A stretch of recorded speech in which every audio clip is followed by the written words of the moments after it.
Hey everybody, welcome in. We got another show going on tonight here with Sterling Sharp, of course, and I'm over here making fun of everybody up in the Midwest for dealing with snow. And lo and behold, I wake up this morning, we got about a half an inch of ice here in Charlotte, and let me tell you, that's not fun, guys. That's not fun. Spring training pitchers and catchers report today. I'm looking out at ice. I'm like, something's not right about that, right? No, it's definitely not right, man. Especially when it's 82 degrees here. No, it's definitely something not right. All right. Well, he's not coming back next show. I can tell you that right now. So, yeah, like I said, we got Sterling Sharp with us from the Washington Nationals. We're excited to have him on board, and we're definitely appreciative of his time. I mean, things are just getting going for you, right, Sterling? Yes, sir. I'm happy to be on too, by the way. Thanks for having me. Yeah, absolutely. Awesome. Absolutely. So, Sterling, where are you at right now? I'm in Boston. Boston. Yeah, the last 2 off seasons I've been, or 3. This is the 3rd. I've been out here. My fiance got a job out here in 17, so that's kind of been our off season home spot for the past couple off seasons. Okay. All right. So now you grew up, if I'm not mistaken, it was around the Detroit area, right? Yeah, Southfield. Yeah, right outside Detroit. Yeah, not too far from where I grew up, just outside Chicago in the South Bend area. So weather's not too different there in Boston, what you had dealing with. Right. Yeah, whenever we get back home in Detroit comes his Boston like a day or 2 after. So spring training is getting ready to start. Where does that put you right now?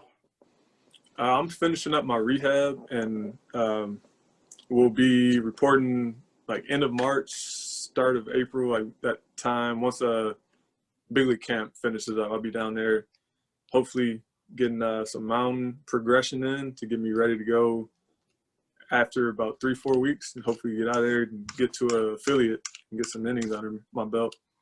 Awesome. I bet. How does it feel? So last year you spent the season with the Nats or the Marlins. I apologize, and now you're back with the Nats again. So because that's where you started your career, correct? So how does it feel to be back with the Nationals? It feels good. Just I'm anywhere where you can continue playing. I'm down. Like anywhere I have a jersey where I can keep continuing playing this game that I love playing at a high level. Really, anywhere anybody wants me and will let me give me an opportunity to play, I'm down to play. Both organizations have been good to me. Got great friends on both sides. So really, wherever I'm playing and whenever I'm playing, I'm cool with. That's awesome. Has the familiarity with the Nationals organization been has it made it any easier with the rehab that you have going on? Yeah, I would say just for them trusting me, finding the right surgeon to have or get the procedure done. That was kind of all talked through and talked about with them. And then finding a good PTI up here in Boston, because they know I'm up here the past couple of years training, so they knew I went to Cressy's the last 2 off seasons, and they're just good working with what's around me and what's convenient for me. Awesome. Hey Bob, do you have that picture to throw up? Yep, that's what I'm working on right now. So Sterling, we're gonna put a picture up on the screen, and we want you to tell us what you were feeling during this moment.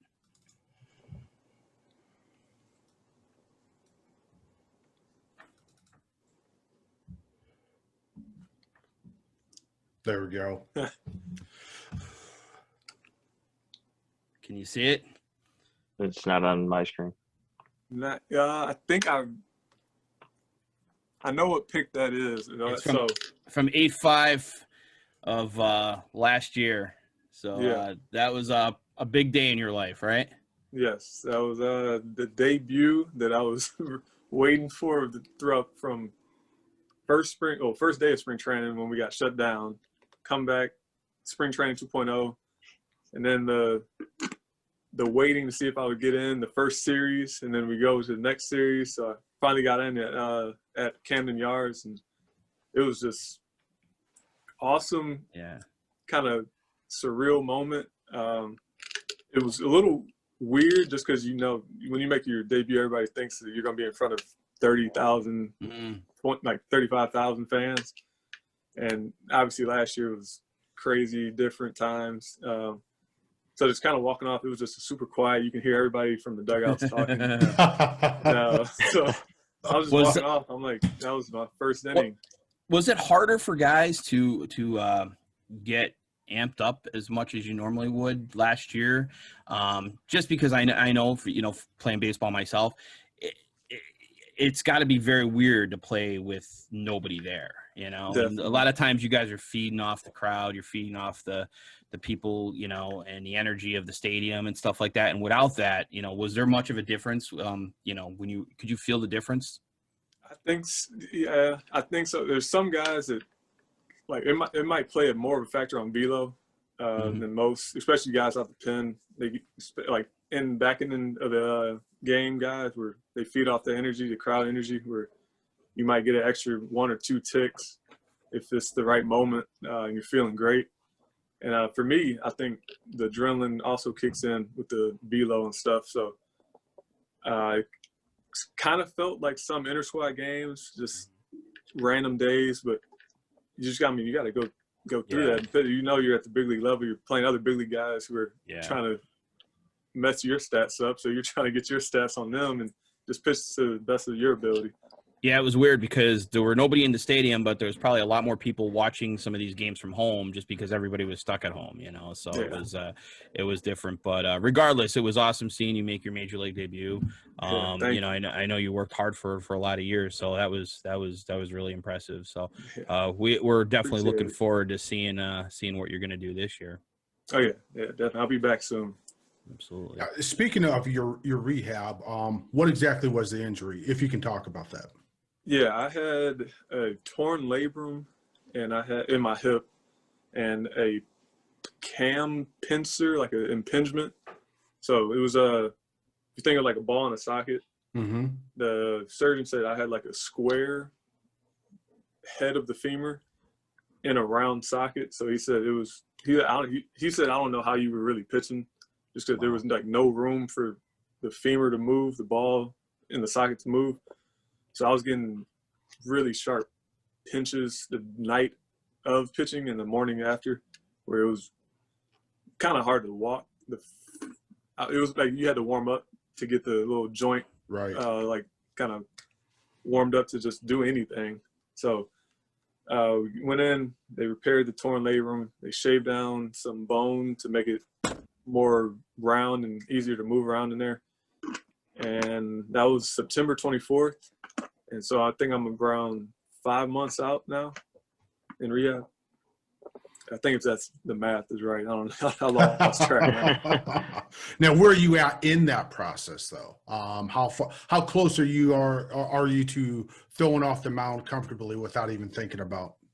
I've been off the mound. Okay. I would say probably 60%. Was probably the highest intent that I've thrown. Okay. I'm more of a get off the mound for field reps because I'm not a guy that's going to go out and throw 100. So I like having the reps just to get everything back in sync. And it's been 5-6 months since I would have been in a game. So been off the mound, I would say 5-6 times of just low intent. We might even short box it like 55 feet pins. And hopefully I'll start mound progression probably in the next couple weeks and start working 1, 2, 3 innings. Okay. All right. And if everything goes according to plans, they don't always do that. But if they do, when do they feel like you actually hit the field for the first time? Is there any type of time frame for that? I would say if we start camp on time, like what I think it's April 1st is what MLB is saying. I think I could be on the mound that first day and then just take that 3 weeks of mound progression to get to whatever inning pitch count limit that they want me at. Okay. Good deal. So you have besides everything going on in your professional life, you have something big coming up this year in your personal life as well, right? Yes, I do. Yeah. I have, me and my fiance are getting married towards the end of the year, December 11th. Awesome. So we had to push that back this past year. It was supposed to be January, but obviously COVID, and we Yeah. didn't feel like Right. we didn't want to put family and friends in that tough spot Mhm. to see if they were safe enough, if they felt safe enough to travel and be around people like that. So we're making it a little bit smaller. We're pushing it back just to try to have as much space for COVID to try to clear out. That's awesome. Yeah, and it sounds from all the reporting and everything that towards the end of the year is going to be much better than it's been. So Yeah. hopefully things could get back to somewhat normal. Yeah, we got our fingers crossed. Absolutely. Well, we wish you obviously the best of luck with that as well. Hey, thank you. I appreciate it. And so we're obviously excited about the season, excited about what you're going to do on the mound and what your future holds with the Nationals. But we're also going to talk tonight about the virtual mound a little bit and some MLB The Show and something else. We did something last year called Groundouts. Well, you want to tell us first a little bit about Groundouts for Kids, and then we'll go into a little bit about what we did last year. Yeah, last year it was the Groundouts for Kids was the name that we had of my tournament for the foundation I had back at home in Detroit for young Black baseball players in the city of Detroit. And it's a scholarship program that will pay for really anything, their team fees, equipment, other gear besides that, like showcase fee, anything that they need that money for. And last year we had that tournament, we had shirts made, we had apparel made that would go towards the donating like pool of money through the Pledge It org that I got teamed up with. And the Pledge It org is actually another way you can donate a flat rate fee, a one-time fee, or you can do based on how many ground balls I get throughout the year. And it's just a cool way to keep up with like my season and be contributing to the foundation. Yeah, we had a lot of fun with that. For those who don't know, I believe we did it around the middle of March. It was around the release weekend of MLB The Show. And what we did was we had Sterling and a bunch of guys from MLB and MILB and just a bunch of video game players who love MLB The Show. And we basically had a whole weekend long tournament that just went all day and night. And it was a lot of fun. We had brackets and we actually had a live show we did on our Twitch channel for a few hours during the tournament that Bob actually hosted with our friend Nutsy Poo. Yeah. And that was a lot of fun. And this year we're proud to announce that we're going to do it again. So we're going to have the second annual Groundouts for Kids charity tournament. So again, we're aiming for the same weekend, the weekend of the show's release. And, there's going to be a lot more info to follow on this one. We're planning on making it a lot bigger than last year. So we're hoping to have a bunch of guys from MLB and MILB join us. And, we got a lot of things coming up for that week of the show's release. We're going to plan some big things for the community, whether the baseball community in general, but also the gaming community, and incorporate it all together and try to have a lot of fun with it. Chris, we had you remember Chris did a lot of the graphics for it last year. So Chris has been working in the back rooms of his office there, as you can see. And sometimes Scott lets me out. Sometimes I can see the daytime. He's been working on some really good graphics for it. So I mean, last year's were awesome. So last year's were sweet. Yeah. Chris designed all the shirts, everything like that. So this year we're gonna do even better this year. So we have a lot of stuff planned, and me and the guys have been already talking about some different things. And I know we've talked to you and we've talked offline about some things. So we'll keep some of the stuff to ourselves for now until we're ready to announce it. But we'll have a lot of fun with that. And if anybody's interested in participating or joining us or being a part of it, feel free to reach out to one of us and let us know. But again, more details to come on that over the next month or so. But that'll be bigger and better year 2. Oh yeah, we're gonna blow it out of the water. Absolutely. Yeah. And plus, we also had the difficulty of the shutdown was going on right around that time too. So you guys were running around trying to figure out what you guys were doing in spring training and whatnot too. So it was a little hectic too. Who was the biggest trash talker out of all the MLB and MILB players last year, Sterling, during that tournament? I think it was Malcolm Van Buren. But I think this year when we get a lot of the guys that I think I have in mind, I think Amir Garrett will take that crown. Oh yeah, Everybody knows his personality, but he can talk. Definitely. Yeah, definitely. Yeah, we have some good players that we hope to get involved this year. So we're gonna have a lot of fun with that. Very excited about that, and again, more to come in the next month or so. But what are you looking forward to?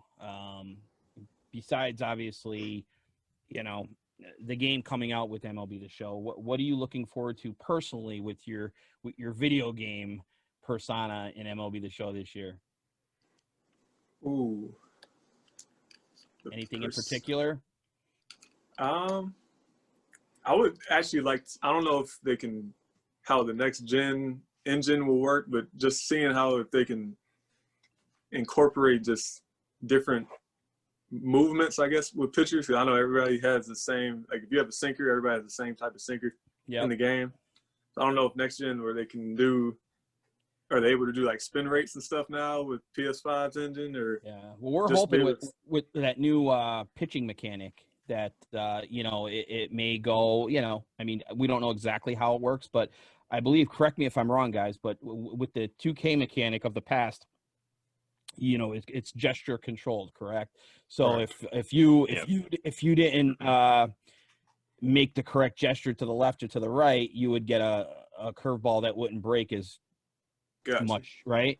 So I mean, that could actually be awesome if it's implemented correctly, because if you correlate that with the player's ratings, and a player with a good curveball actually has a little bit more leeway, to maybe not make the correct gesture as someone with a weaker curveball would, you know what I mean? So I guess it just depends on how they implement it, but that could definitely be something that the sim gamers will really love. And would you consider yourself more of an online player or more of a franchise player when MLB The Show? Definitely online, but my thing was online franchise. That was before that was taken out, and was it 16 or 17? I think it left the game. 17. I think it was 17. 17, I think. Yeah. So been a while. Before that, we used to have a bunch of good leagues, just me and my boys, and it would be full league. So everybody has their own team. A bunch of guys in the league also loved baseball. They knew the prospects in the system, so it was like very in depth. They would make real life trade situations and stuff. So it wasn't just dumb trades going out here and there, but it was pretty cool to keep it up like that. Yeah, we had the custom leagues last year that were implemented back in, but there was a lot of restrictions to it, and roster size and stuff like that. So hopefully they expand on it this year. I think a lot of people would be very happy if that happens.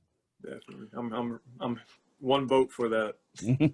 Absolutely. Have you got your hands on a PS5 yet, Sterling? Yeah, I was actually able to pre-order mine, so I got it like the third, like 2 days after it released, it shipped. Nice. Oh, nice. And I've gotten lucky actually. I've gotten 5 others for my friends and my brother. Oh, geez, wow, that's great. Wow. Can you get one for our friend Chase? I can try. I think I'm like Chase, if you're listening, we're still working on it. We're trying.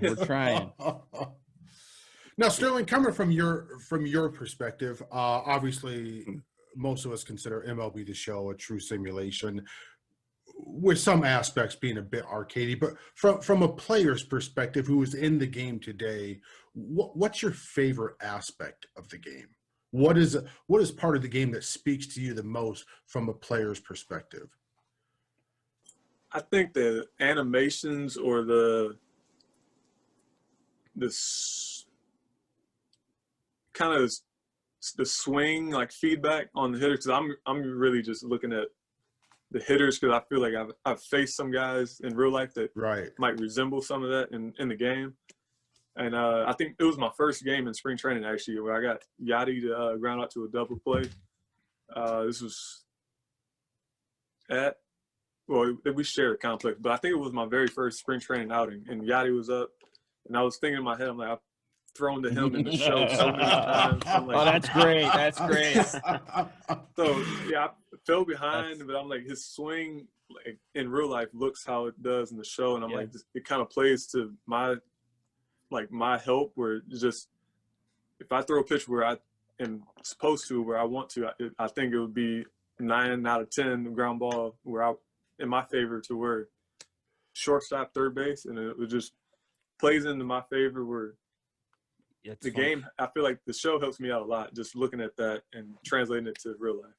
There are a lot of guys, players that actually have told me that they use MLB The Show a lot, you know, just to check out the hitter stances and how close they stand to the plate or how crouched they may be. And I mean, have you ever found yourself besides that situation, like, you know, playing the game and just kind of keeping mental notes, I guess, of, you know, certain players? A lot of it, like especially the Yachty situation. I had another at bat this year with Cano, where there's been so many years of Cano being in MLB The Show. So I was a little kid playing against him. You got his hot zones, his cold zones, you know it all, right? Yeah. So it's just in the back of my head. And he actually got me that AB, but that was probably my most memorable at bat, just going through it. Like each pitch I can replay because that was my first time like really facing solidify, like maybe Hall of Famer at the end of his career, where I was like, this dude, he's a dude. So I'm thinking, I'm like, how do I want to attack him? And he ended up getting a 3-2 homer. It was a sinker that leaked back over the middle. But it was the most I had to think in an at-bat ever. That's awesome. That's awesome. Yeah, has there been one person, like a former player or anybody who maybe, you know, last year was had to be like just a crazy year for you. You know, you were taken in the Rule 5 by the Marlins and, you know, just being with the Marlins organization and making your MLB debut. Was there one person that you met that may have been a former player or, you know, that you were just kind of in awe of, you know, just during that whole experience last year? I think Jeter. That's where I was going. I was going with that, but I didn't know. I didn't know what. Guy, and just what he means to baseball. Just being able to talk to him, be around him for a couple times. We had a opening night, like night out at Topgolf for like a team fundraiser and everything. So we were around him. He spoke down there, and he was around like our practices a lot. He was real hands on. He showed up to pretty much everything. So you got to show the guys that spend he time cared. with them. Yeah, that's awesome. That's awesome. So now, obviously, you guys have some free time during spring training. You probably have a little bit more right now with rehab. Yeah. So we all know we love playing MLB The Show. How big of a part do video games play on site during not only spring training, but during the real season? Is it real prevalent? You guys are getting together playing, or is it just occasionally? Or what's the scene like on that? It's almost everybody has a PlayStation or Xbox in their room. And not so much now. It's not on like the same screen because I'm a big no on that. Like I hate playing MLB The Show on the same screen against somebody because I want to turn the ball marker off. I don't want him to know where I'm putting the pitch and stuff. So I make sure I'm playing somebody online, but he might be like 2 doors down, but we're playing online against each other. But yeah, everybody has a game system, and I think this year was even like if they didn't have one, you ended up getting one because you couldn't leave the room. It was like that was how you hung out with your friends, was get online and play video games with them. Right. Yeah, I think this past year, like MLB The Show came out, I think around March 15th or 16th. It was somewhere in there last year. And I think because right around that same weekend was when the shutdown started, and everything started shutting down, states started shutting down. And that weekend, I just remember the game being released, and I just remember everybody being stuck at home, you know, and everybody was playing, and we had the tournament going on, and there were just, you know, I remember we had originally set up the tournament with 8 or 10 guys, I think maybe, and then all of a sudden it was like, you know, we had like just, you know, left and right, all these guys that just wanted to jump in and play because they were all home doing that and just kind of waiting around their spring training complexes, waiting to see, you know, what was going to happen. And they had all this free time. But yeah, it's crazy. It seems like we really had a lot of people play last year, a lot more than probably normal, but it's awesome. It's great for the gaming industry. It's great for MLB The Show. It's great for baseball. Yeah, definitely. I think the video game world connects, I think it brings in a younger generation to the sport, which I think is something that baseball's been trying to make that connection to the younger generation. And I think that it's definitely one way they can do it. Yeah, definitely. It's good to have also, like, I think with the younger generation, how you said, but it felt like with this COVID restrictions and all this, we've had older players in video games pick up the game for the first time, or maybe not even for the first time, but they get back on the game just because that was their way to hang out with their boys too. Absolutely. So it was a big age gap from super young kids to 20s, 30s, 40s playing the game. That's awesome. And it's just welcoming to everybody. Yeah, it's awesome, and it kind of makes us really, look forward to this year and the different things that are going to happen, and moving to another generation with the PS5 and the Xbox and stuff is going to bring on a whole lot more people to play. So, it just gives all the gamers out there, it just gives us all that much more to look forward to. Yeah.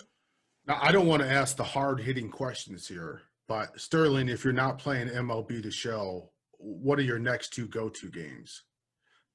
Since I got the PS5, it's been 2K because I did have to take a break from MLB. I don't know. It was just I was getting a little bit irritated with it during the year. So I took a little bit of a break. But when I got the PS5, I didn't have a game for it at first because that was my break from MLB. So I had the PS5 for like a week and wasn't playing it. My fiance was like, what are you doing? You got the new system and you're not playing it. So I downloaded 2K. I've been playing that, and I got a gaming PC laptop, and I've been playing Call of Duty on there. Nice.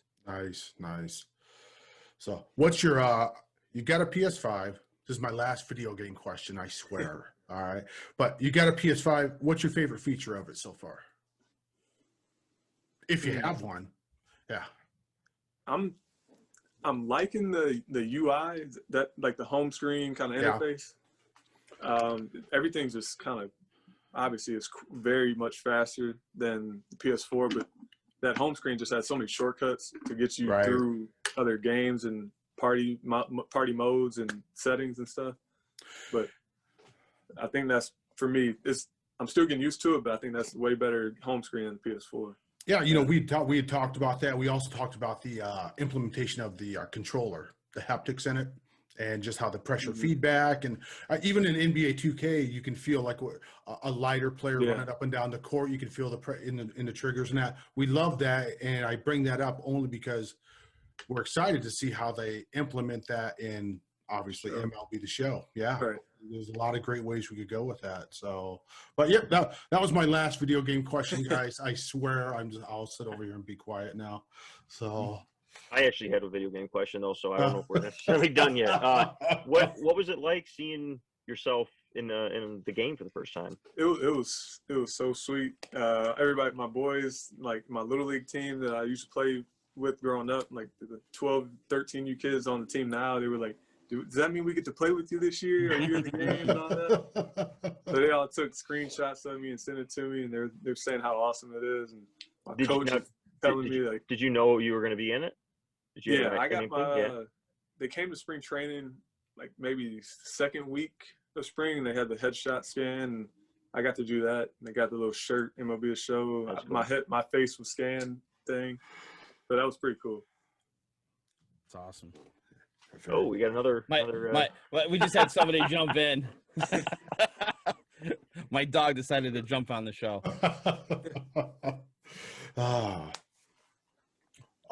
Sterling, was there anything else you want to talk about? I got something. Yeah. So obviously you made your major league debut with the Marlins. Now you're with the Nationals. Is it gonna be a little weird potentially facing the Marlins this season? I don't think so. I think they'll definitely know it's a very friendly, competitive game. If I do get in and face them, I'm gonna be coming for them, and just like they're gonna be coming for me. I was rooming with Monte, like the guys I was really hanging around with, Miggy, Sixto, all those guys. Like it's just very if we were not on the same team and they knew if we're going right at each other, the time that we're able to face each other and match up. I seen Sixto a little bit in spring training when he was with the Phillies for a few years. He's a very intense guy when he's throwing. What was he like to play with? He was awesome. It's just his stuff is so electric, and like just watching the bullpens when he was getting back in. I think this was spring training. If he was on like a mound progression, like what I'm about to be on, he was ramping up. And we were just walking by, like going from field to field, and he's throwing a pin, and we're all like, "Yeah, this is Sixto." And he's throwing like 80%, probably mid-90s, dotting, changeups gross, sliders gross. Yeah, he's just, I would say, just years past what his actual age. So it seems like he's been playing for a while. So when you're in spring training and you're around the guys, obviously there's probably players that you've played with that you just watch them, and their work ethic, and the guys that are there at 6 a.m. or 7 a.m. and start before everybody else. Is there one person that stands out to you, in your career so far that, you were just like, wow, this guy just is just, so much different than, other players just because of his work ethic? I got two. One with the Nats. Obviously, this won't be a surprise to you guys. Soto. Oh yeah. He takes everything so to a T precise, and obviously it shows in his game. That's awesome. And it's not just hitting. Like everybody, he could arguably be voted the best hitter in the league at 21 years old right now. He is. Yeah, I remember you and me talking. We talked it was probably about 3 or 4 years ago. It was we did an interview for I was doing the Out of the Park podcast, and we did a quick interview. I don't know if you remember that. You and me, we talked for a little bit, and I think you remember you mentioned him at the time, and he was just a young player, and I remember you mentioned him, mentioning him, and how he was, he was going to be, because I think we talked about a future stars or whatever, and you bringing his name up, that he was somebody that you were watching back then, so you were right on with that, man. You knew for sure. Because that was the year I was drafted. It was his first year in GCL rookie ball, so we played down there in Florida in Vieira before we moved to West Palm Beach together. And I remember coming home that offseason telling my boys in Detroit where I work out that year, I'm like, Soto, at the time he was like maybe 4th or 5th on our top prospect list, and I think Robles was 1. Mm-hmm. And Robles is a very, very, very good baseball player. But back in 2016, I was like, Soto's gonna be the guy. This year I just played, I was unbelievable. I don't know how he's hitting the ball like this, but I remember you telling me, because I remember Robles was number 1 on your prospect list with the Nats, and you kept talking about Soto, and I was like, oh wow, I was like, he's down on the list, he's close, but and so I started digging in a little bit more, and I caught you guys a few times that spring. For a few games down in Palm Beach, and I think one over in Disney in Orlando when you guys were playing the Braves. And I was like, yeah, he's right on. He's gonna be good. So, he definitely an electric player. And actually, I think we did a preview of the National League the other day, and I believe was it Logan that picked him as the MVP candidate? I believe so, yeah. And I think we all agreed with him too. Yeah. So he's definitely a star, that's for sure. Yeah. Sterling, for some of our listeners at home, you've been in the game a long time. You've made it to a high level.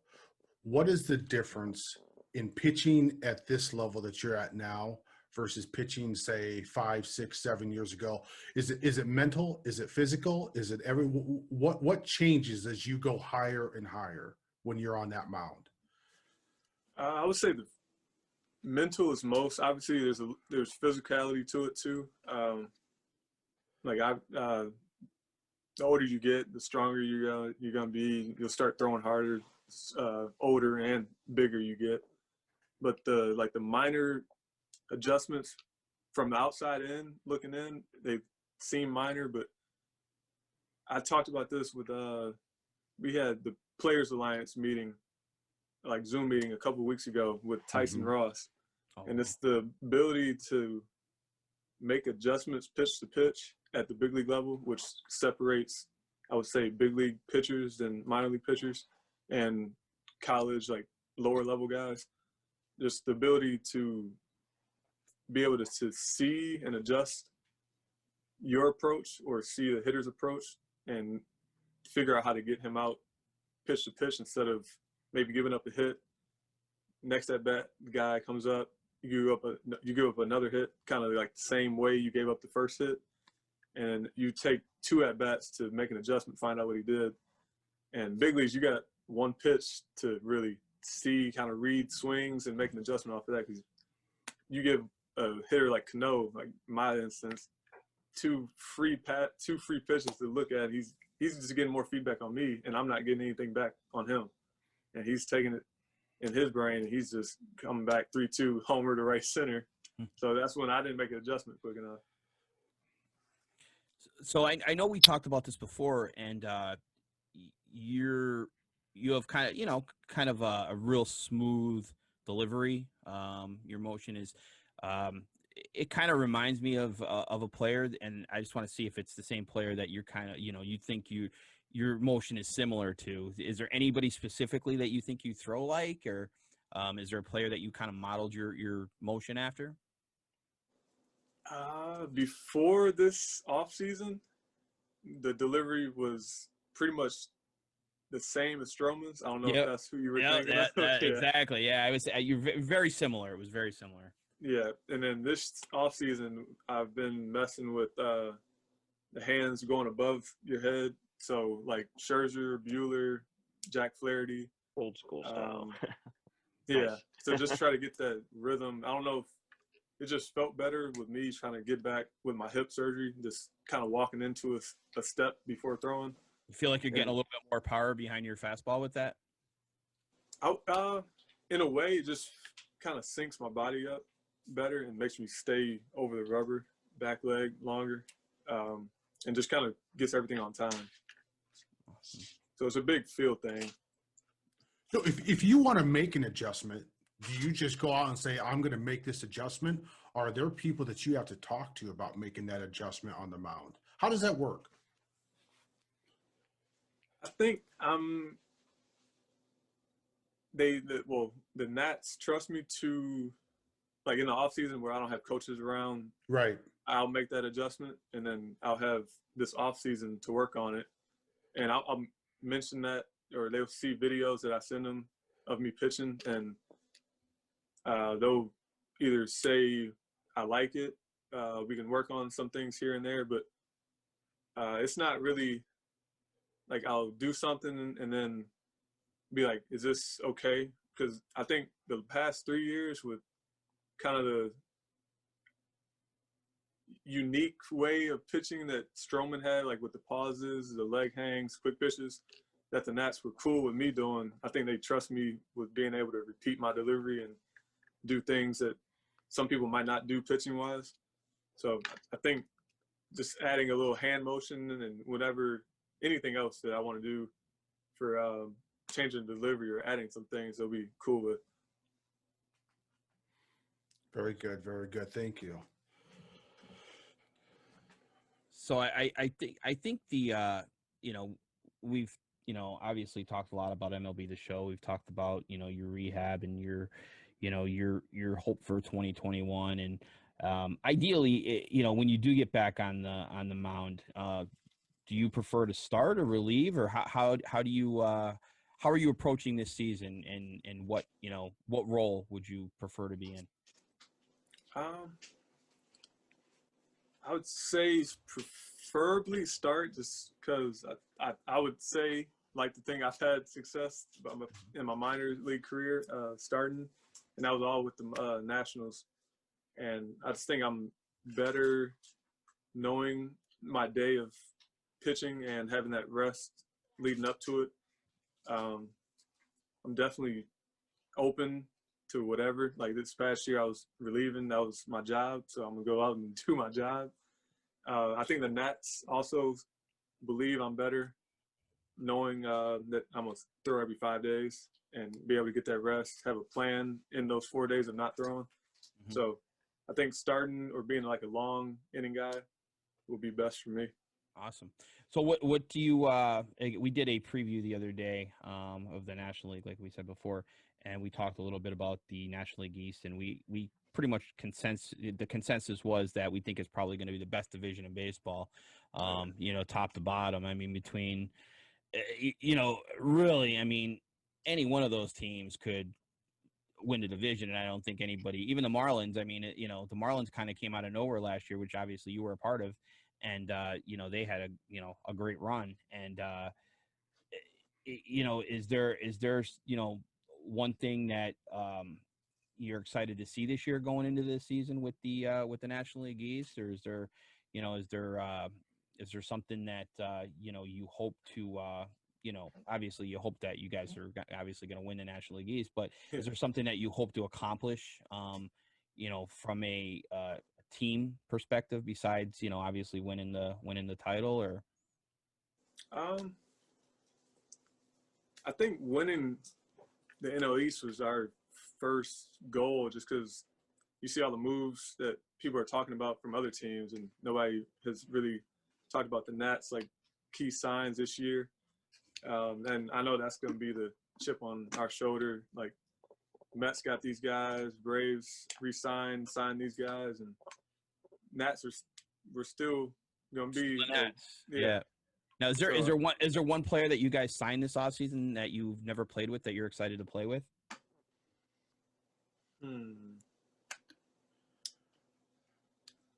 I know you guys brought in Josh Bell. Josh Bell. I was on roundtable talk with him, so that was the first time like meeting him, but in person this spring or this season will be the first time meeting him in person and getting able to talk to him.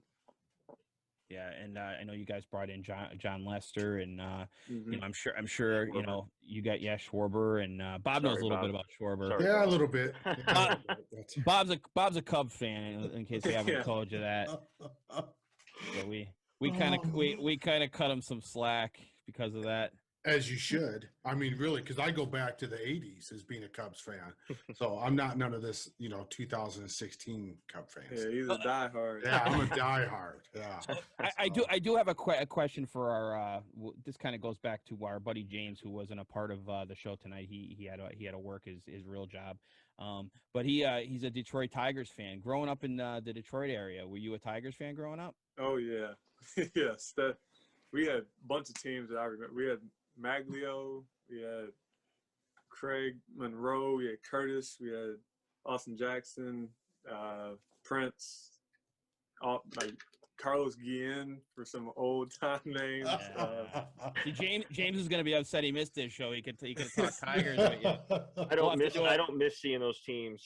So I'm a White Sox fan, so that was seeing Maglio go to Detroit was heartbreaking for. Yeah, I know when I was little. Yeah, we were always wondering how did we not win one of them years. We had Scherzer, Price, Porcello.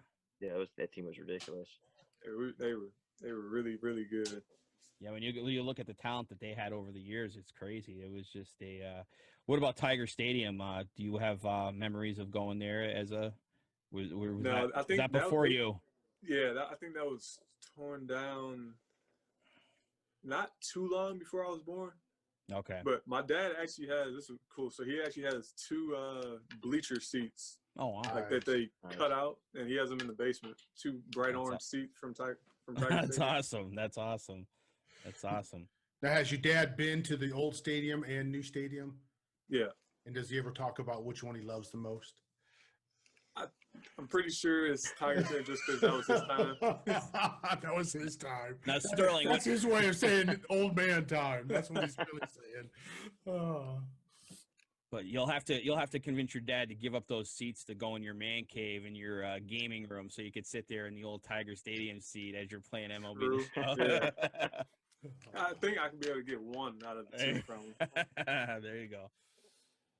Once again, we want to thank Sterling Sharp for being on the show. Sterling, could you talk a little bit more about your charity and let anybody know who wants to donate and jump on and find out a bit more about that charity? How would they go about doing it? Yeah, the Pledge It website is on my Twitter and Instagram bio. I'm pretty sure it's pledgeit.com/Sterling Sharp, or it's pledgeit.com/Sharpest Player Award.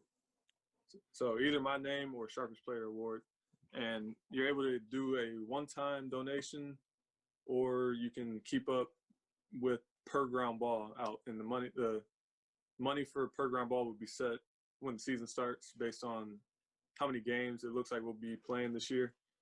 And the donation is like a scholarship program for young Black baseball players in Detroit, and it will pay for equipment, team fees, anything to really help their baseball career go forward.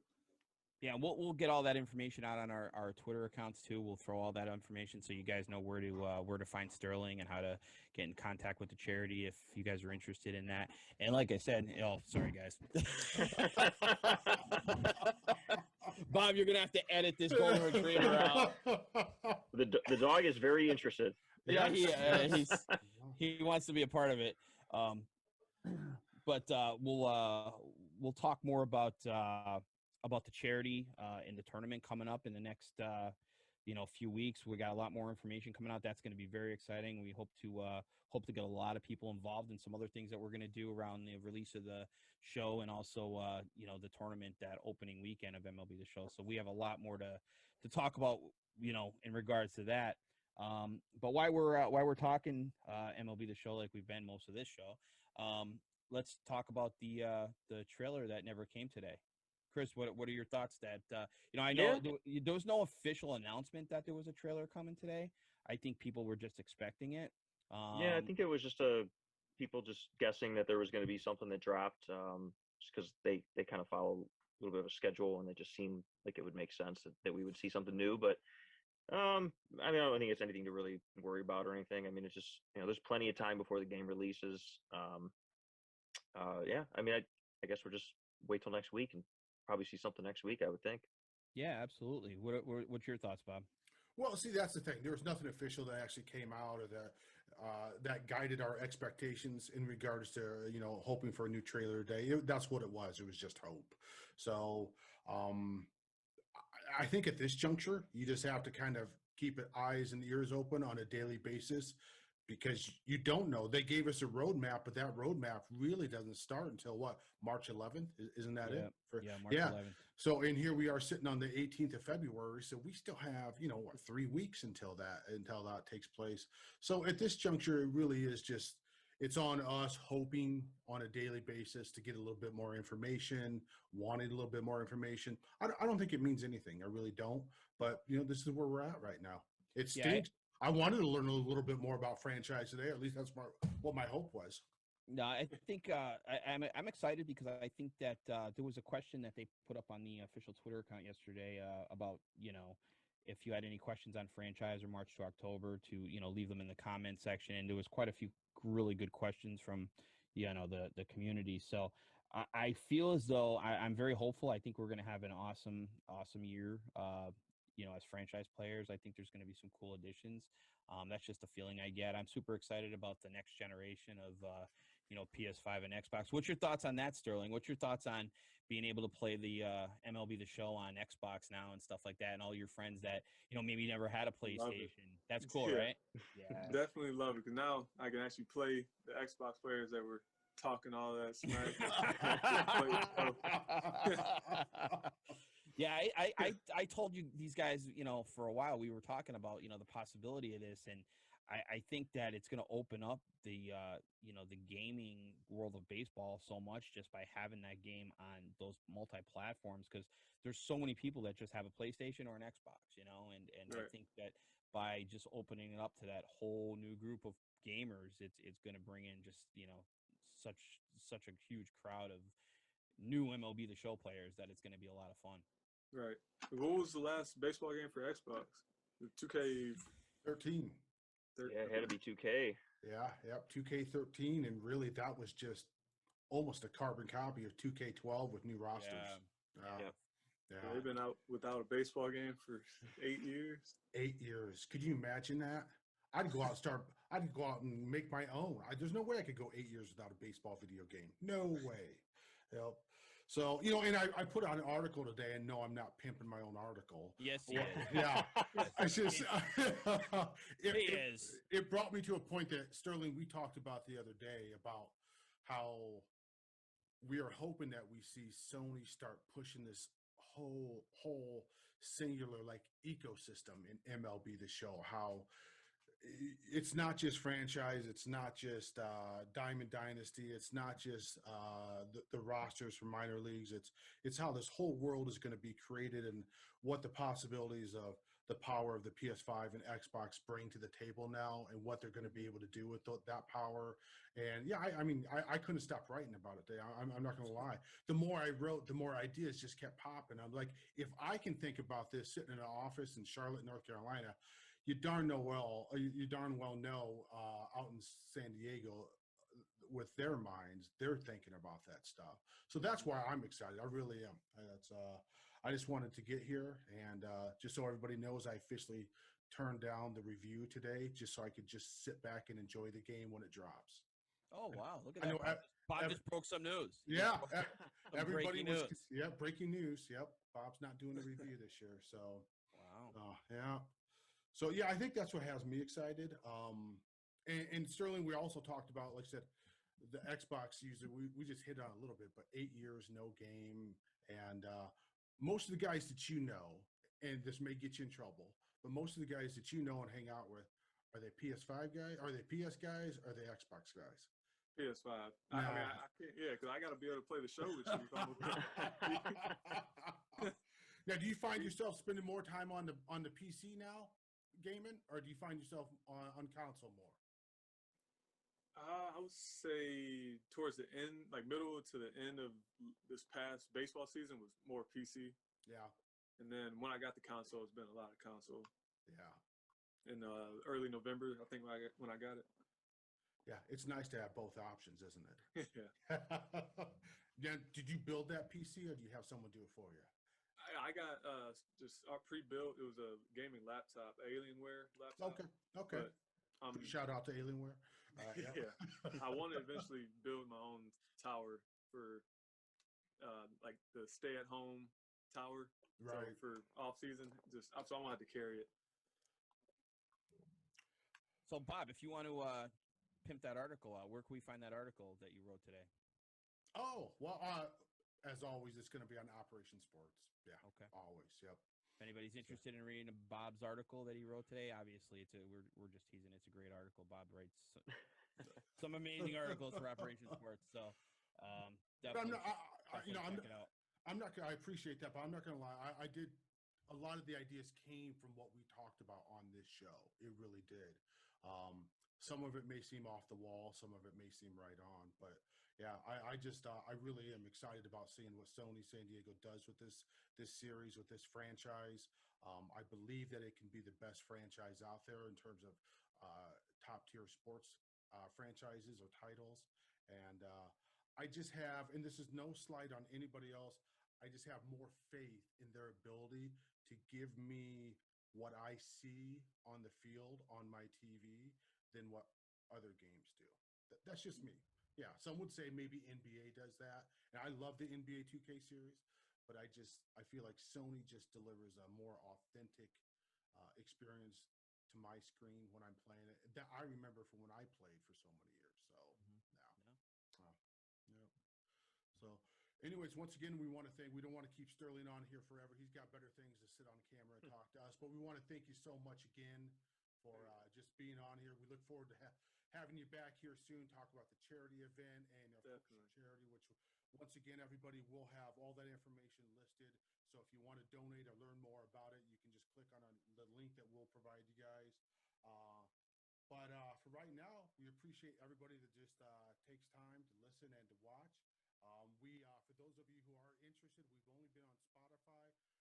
Today we are approved. We are now on Apple Podcast also. And then, of course, we'll be on YouTube coming up here soon. But, yeah, once again, everybody, thanks again. And